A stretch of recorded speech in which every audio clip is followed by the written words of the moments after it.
One ভিডিওতে আমি প্রথমেই বলে রেখেছিলাম যে এই ধরনের কোশ্চেন কিন্তু তোমরা একটা পাওয়ার চান্স খুব আছে, ঠিক আছে, হাই চান্স, তাই না, যে এই ধরনের একটা কোশ্চেন তোমরা পাবে, ঠিক আছে।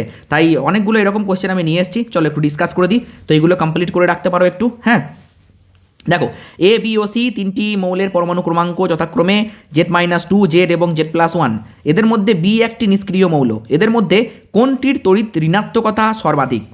ঠিক আছে, তিনটে বলে দিয়েছে, পরমাণু ক্রমাঙ্ক বলা আছে, বি একটা নিষ্ক্রিয়, তাহলে কোনটির তড়িৎ ঋণাত্মকতা সর্বাধিক? দেখো ভালো করে বুঝতে হবে।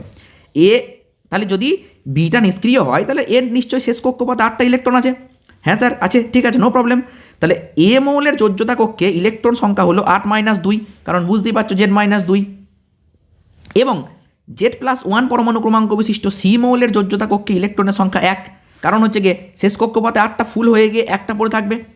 সুতরাং এ মৌলটির অবস্থান দীর্ঘ পর্যায় সারণীর 10+6 = 16 নম্বর শ্রেণীতে, কারণ শেষ কক্ষপথে 6টা আছে, সেই জন্য 16 নম্বর। তাই সি মৌলটি হলো 1, আর এইটা কোথা হবে? সি মৌলটা কোথা থাকবে? শেষ কক্ষপথে তো একটা, তাহলে 1 নম্বর শ্রেণী। মানে সি হলো ক্ষার ধাতু, অর্থাৎ প্রদত্ত মৌলগুলির মধ্যে এ মৌলটির তড়িৎ ঋণাত্মকতা সর্বাধিক। ওকে, কারণ এ মৌলটা সব সময় কিন্তু চাইবে যে কখন আমি দুটো ইলেকট্রন নেব দিয়ে 8টা পূর্ণ করব, তাই না? একদম। তারপরে বি নিষ্ক্রিয় মৌল হওয়ায়, আচ্ছা বলেছে, সরি, তারপর বলছে কি যে কোনটির আয়নন শক্তি সর্বাধিক? বি তো নিষ্ক্রিয় মৌল, ঠিক আছে, তাই এরই আয়নন শক্তি সর্বাধিক হবে। পরের প্রশ্ন বলছে এ ও সি দ্বারা গঠিত যৌগের প্রকৃতি ও সংকেত কী হবে? এ ও সি দ্বারা গঠিত যৌগের প্রকৃতি ও সংকেত। এবার বলছে তাহলে এটা কি হবে? দেখো, এর যোজ্যতা কক্ষে 6টি ইলেকট্রন থাকায় এর যোজ্যতা কত? 2, আর সি এর যোজ্যতা কক্ষে 1টা ইলেকট্রন আছে, তাহলে এর যোজ্যতা কত? 1। সুতরাং এ ও সি দ্বারা গঠিত যৌগের সংকেত হবে C2A, ঠিক আছে, C2A, কারণ সি এর যোজ্যতা কত? 1, আর এ এর যোজ্যতা কত? 2, তাহলে এ এর যোজ্যতাটা বসবে সি এর কাছে আর সি এরটা এ এর কাছে। ওকে, তাহলে সি ক্ষার ধাতু আর এ তড়িৎ ঋণাত্মক মৌল হওয়ায় যৌগটির প্রকৃতি হবে তড়িৎযোজী বা আয়নীয়। ওকে, তার কারণ দেখো, এই যে এ মৌলটি সবসময় চাইবে দুটো ইলেকট্রন নিতে, ঠিক তো, আর সি কি চাইবে? একটা ইলেকট্রন ত্যাগ করে দিতে, ঠিক কি না? তাহলে দুটো সি একটা করে ইলেকট্রন ত্যাগ করবে, আর সেই দুটো ইলেকট্রন নেবে কে? এ নেবে, ঠিক আছে, দিয়ে কিন্তু তড়িৎযোজী বন্ধন গঠিত হবে। ওকে, নেক্সট দেখো কি বলছে। এখানে বলা হচ্ছে এ বি সি মৌলগুলির পারমাণবিক সংখ্যা হলো যথাক্রমে 6, 8 ও 10। 6, 8, 10 পারমাণবিক সংখ্যা। সি হলো একটা নিষ্ক্রিয় গ্যাস, ঠিক আছে, সি মানে এইটা হচ্ছে নিষ্ক্রিয় গ্যাস, সে তো হবেই, কারণ 2,8, ঠিক। তাহলে কোন মৌলটির অপরা তড়িৎধর্মিতা সবচেয়ে বেশি? দেখো, আমি যদি বি মৌলটাকে লিখতে পারি 2,8 করে, তাহলে এ মৌলটাকে কি লিখব? 2,6 আছে তো না, সরি, এটা হচ্ছে তোমার সি। আমি লিখি, তিনটেকে লিখি, এ বি সি। দেখো, এটাকে লিখতে পারি 2,4, বিটাকে লিখতে পারি 2,6, আর সিটাকে লিখতে পারি 2,8, ঠিক, একদম ঠিক।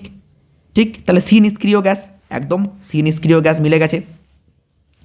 বলছে অপরা তড়িৎধর্মিতা কার বেশি? তার মানে তড়িৎ ঋণাত্মক কে বেশি? এখানে দেখো, এখানে বেশি ইলেকট্রন লাগবে কার? এর, কিন্তু বি এর দুটো ইলেকট্রন হলেই কিন্তু অষ্টক পূর্তি হয়ে যাবে। তাহলে বি কিন্তু সবসময় চাইবে কখন সে দুটো ইলেকট্রন নিয়ে অষ্টক পূর্তি করবে, তাহলে এর তড়িৎ ঋণাত্মকতা হবে সবচেয়ে বেশি। বোঝা গেল? তাহলে বি এর তড়িৎ ঋণাত্মকতা হবে সবচেয়ে বেশি। তাহলে 1 নম্বর উত্তর আমাদের হয়ে গেল। কোন মৌলটির পরমাণুর আকার সবচেয়ে কম? এটা বলো তো কি হবে? দেখো, এরও দুটো কক্ষপথ, এরও দুটো কক্ষপথ, ঠিক কি না? তাহলে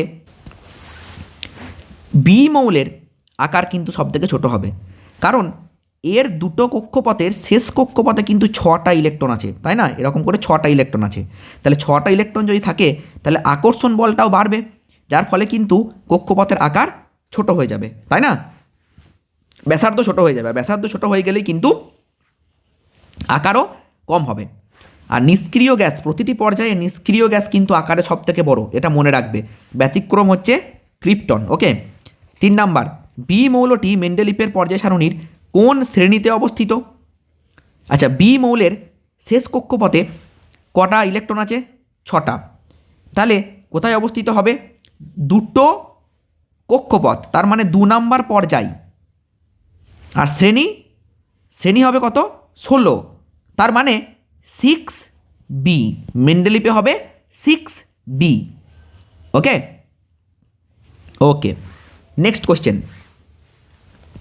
হ্যালোজেন মৌলগুলিকে BrFClI প্রদত্ত ধর্মগুলির বিচারে সাজাও। পরমাণুর আকারের ঊর্ধ্বক্রম। সব থেকে ছোটো হচ্ছে F, তারপরে Cl, তারপরে Br, তারপরে I। মনে রেখো, আয়োনাইজেশন শক্তি খুব ইম্পর্টেন্ট। F সব থেকে বেশি আয়োনাইজেশন শক্তি, মানে আয়োনাইজেশন শক্তি আর আকার এই দুটো পরস্পর উল্টো হবে। ঠিক আছে, জারণ ক্ষমতার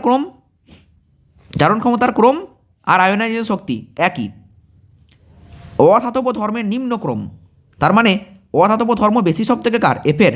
নিম্নক্রম মানে বড় থেকে ছোট। ঠিক আছে, তারপরে তড়িৎ ঋণাত্মকতা বৃদ্ধির ক্রম। আমরা এটা সবাই জানি যে ফ্লুরিনের তড়িৎ ঋণাত্মকতা সব থেকে বেশি, একে সুপার হ্যালোজেন বলা হয়, ঠিক কি না? তাহলে এটাই হবে ক্রম। তো এই কটা ওই কোয়েশ্চেন কিন্তু বিশাল ইম্পর্টেন্ট। দেখো কত কটা সালে এসেছিলো, দেখো দেখেছো? এই দেখো। ওকে, তো ভালো করে কিন্তু এটা করে রেখো। তারপরে ABC আবার 3টে মৌল, Z-2, Z এবং Z+1। খুব ভালো কথা। এদের কোনটির তড়িৎ ঋণাত্মকতা সর্বাধিক? দেখো ভালো করে বুঝতে হবে। এখান থেকে তুমি দেখেই, আচ্ছা আর একটা জিনিস বলে দিয়েছে যে বি একটা নিষ্ক্রিয় মৌল।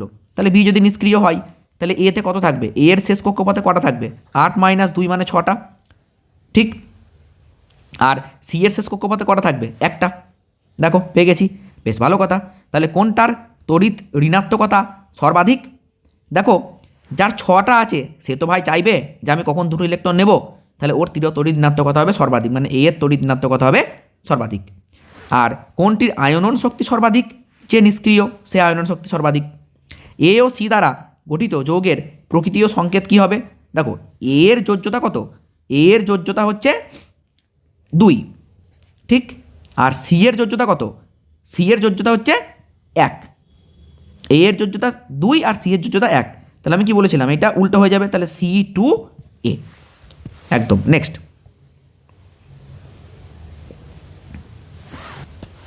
আচ্ছা এই কোশ্চেনটা রিপিট হয়েছে, সরি এটা আমি বুঝতে পারি না রিপিট হয়েছে, যাকে তারপরে যাই। দেখো ওই যে কোশ্চেনের উত্তরটা আমি বলে দিলাম সেটা এখানে আছে, হ্যাঁ এখানে দিয়ে দিয়েছি। ওকে, নেক্সট বলছে নির্দেশ অনুসারে সাজাও। এটা ভালো করে দেখে নাও, ভিডিও স্টপ করো, এটা দেখে নাও। ওই আগের মতো একই কোশ্চেন মনে রাখতে হবে, ঠিক আছে?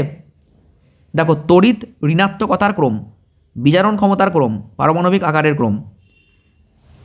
নেক্সট, আচ্ছা আমি একটা কথা বলি তোমাদেরকে, খুব ভালো করে শুনবে। বাঁ দিক থেকে ডান দিকে যত যাবে তড়িৎ ঋণাত্মকতা কিন্তু বাড়বে, আর ওপর থেকে নিচে তড়িৎ ঋণাত্মকতা কমবে। বাঁ দিক থেকে ডান দিকে যত যাবে তত কিন্তু পরমাণুর আকার ছোট হবে, আর ওপর থেকে নিচে যত যাবে পরমাণুর আকার বাড়বে। মনে রাখবে এইগুলো। এ, বি এবং সি 3টি মৌলের পরমাণু ক্রমাঙ্ক যথাক্রমে 9, 10 ও 11। মৌলগুলির মধ্যে কোনটির তড়িৎ ঋণাত্মকতা বেশি? আবারও একই কেস, ওই তো 10 মানে কত? 2,8। আর এটা 9 মানে কত? 2,8, সরি 2,7। আর এটা সি কত হবে? 2,8,1। তার মানে এ একটা নিতে চাইবে, তো তাহলে এর অষ্টক পূর্ণ হয়ে যাবে, তাহলে এ হচ্ছে সবথেকে বেশি তড়িৎ ঋণাত্মক। একদম। ধাতব ধর্ম কার বেশি? সি মৌলে ধাতব ধর্ম বেশি। তার কারণ কি বলো তো? সি সবসময় চাইবে আমি কখন একটা ইলেকট্রন ত্যাগ করব, ঠিক আছে? আর 3 নাম্বার, এ ও সি এর মধ্যে গঠিত যৌগের প্রকৃতি কেমন হবে? তড়িৎযোজী বা আয়নীয়, কারণ একটা হচ্ছে তড়িৎ ঋণাত্মক আর একটা ধাতব। তাহলে যদি বিক্রিয়া হয় তো তড়িৎযোজী হবে, মানে যদি যখন বন্ধন তৈরি হবে তড়িৎযোজী হবে, তাই না? এ, বি ও সি মৌলগুলি পারমাণবিক সংখ্যা 3, 11 ও 19। মেন্ডেলিভের পর্যায় সারণীতে স্থান কোথায়? প্রথম ইলেকট্রন বিন্যাস করে নাও, করলে বেশ। দেখো একে দেখো ভালো করে, কটা কক্ষপথ? 2টো, তাহলে পর্যায় ভাই 2। যটা কক্ষপথ তটা পর্যায়, একদম। বি এর পর্যায় কটা? 3টে, 3 নম্বর পর্যায়। আর সি এর 4 নম্বর পর্যায়, মিলে গেল, নো প্রবলেম। শেষ কক্ষপথে একটা, তার মানে মেন্ডেলিভে সবাই 1 এতে থাকবে, আর আধুনিকে সবাই 1 একদম। নেক্সট, এটা অন্য কোনো একটা কোশ্চেন আছে হয়তো, এখানে কোনো কোশ্চেন আছে? হ্যাঁ আচ্ছা, সরি। নেক্সট কী বলছে?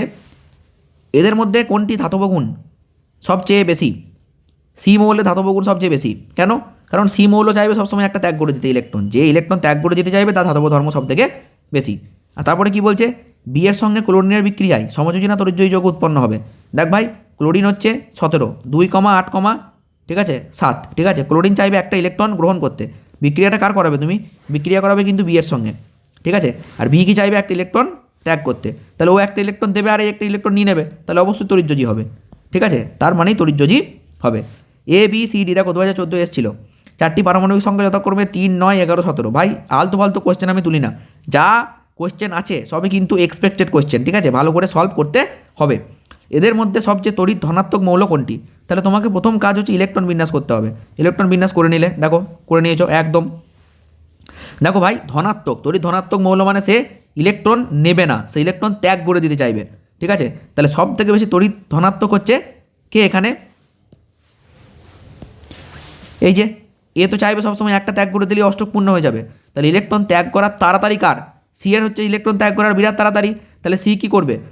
একটা ইলেকট্রন ত্যাগ করে দেবে, আর যেই ঝরম করে একটা ইলেকট্রন ত্যাগ করে দেবে সঙ্গে সঙ্গে ও কিন্তু হয়ে যাবে তড়িৎ ধনাত্মক মৌল। একদম একদম একদম ঠিক আছে। আর তড়িৎ ঋণাত্মক কে? বি, অবভিয়াসলি বি, কারণ বি দেখছে একটা ইলেকট্রন নিলেই আমার 8টা পূর্ণ হয়ে যাবে, তাহলে তাদের একটা ইলেকট্রন নাও। আর ইলেকট্রন তো নেগেটিভ না, ইলেকট্রন নেওয়া মানে তো মাইনাস হয়ে যাবে, তাহলে ওর তড়িৎ ঋণাত্মকতা সব থেকে বেশি। ওকে ওকে ওকে।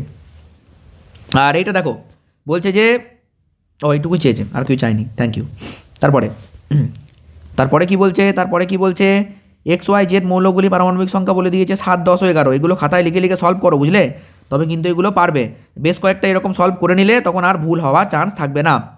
তো বলছে কি যে দীর্ঘ পর্যায় সারণীতে ওয়াই মৌলটির অবস্থান কোন শ্রেণীতে?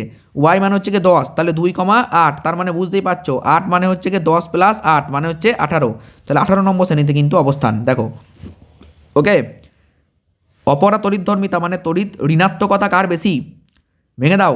দেখো এইখানেই দেখতে পাচ্ছ যে এই ক্ষেত্রে কিন্তু এই যে 5 আছে, এরা এ তো 8, এ তো নিষ্ক্রিয়, নো প্রবলেম। এ একটা ত্যাগ করে দিতে চাইবে, তাহলে তড়িৎ ঋণাত্মক তো নয়, তাহলে তড়িৎ ঋণাত্মক হচ্ছে একমাত্র এখানে এক্স, বুঝলে? এ চাইবে 3টে নিতে, তাহলে প্রদত্ত মৌলগুলির মধ্যে এক্স মৌলটির তড়িৎ ঋণাত্মকতা সবচেয়ে বেশি। ওকে। তারপরে দেখো এ বি সি 3টি মৌলের পারমাণবিক সংখ্যা যথাক্রমে 9, 10 ও 12। বি একটি নিষ্ক্রিয় মৌল। এ ও বি মৌল দুটি মেন্ডেলিপের পর্যায় সারণীর কোন শ্রেণীতে অবস্থান করবে? দেখো তাহলে তুমি প্রথমে ইলেকট্রন বিন্যাসটা করে নিলে, বেশ নো প্রবলেম। তারপরে প্রথম কোশ্চেন দেখো এ ও বি কোথায় অবস্থান করবে, তাহলে এ অবস্থান করছে কোথায়? এখানে তো 7 আছে না, তাহলে 7 মানে হচ্ছে কি 10 + 7 মানে 17 নম্বর হ্যালোজেন গ্রুপ, তার মানে 7B। 17 নম্বর মানে হচ্ছে কি 7B। আর পর্যায় তো দুটো কক্ষপথ মানে 2 নম্বর পর্যায়, এটা ইজি। তারপরে 10কে ভেঙেছো, দেখো দুটো কক্ষপথ মানে 2 নম্বর পর্যায়, আর 0 শ্রেণী, কারণ 8 মানে হচ্ছে কি 18 নম্বর শ্রেণী নিষ্ক্রিয় মৌল, আর নিষ্ক্রিয় গ্যাসের যে শ্রেণী সেটা তাকে মেন্ডেলিভ কী নাম দিয়েছিল? 0 শ্রেণী, তাই 0 হবে। আর 3টে কক্ষপথ মানে হচ্ছে গিয়ে 3 নম্বর পর্যায়। এখানে দেখতে পাচ্ছ যে এটা আছে কত, যে 2, তার মানে কত 2A শ্রেণীতে কিন্তু হবে। ওকে ওকে। তারপরে কি বলছে দেখো, এক্স মৌলের সর্ববহিস্থ কক্ষে 2টি ইলেকট্রন ও ওয়াই মৌলের সর্ববহিস্থ কক্ষে 7টি ইলেকট্রন আছে। মৌল দুটির পর্যায় সারণীর কোন শ্রেণীতে অন্তর্ভুক্ত? দেখো একটা দুটো, যে দুটো আছে সে 2 নম্বর শ্রেণী, আর যা 7টা আছে সে 17 নম্বর শ্রেণী, ব্যাস হয়ে গেল। তাহলে একটা 2, একটা 17। আর যৌগকরণের ক্ষেত্রে কোনটি জারক এবং কোনটি বিজারক? 2 নম্বর শ্রেণীতে অবস্থিত এক্স মৌলের ইলেকট্রন ত্যাগের প্রবণতা বেশি, তার কারণ শেষ কক্ষপথে কটা আছে? 2টো।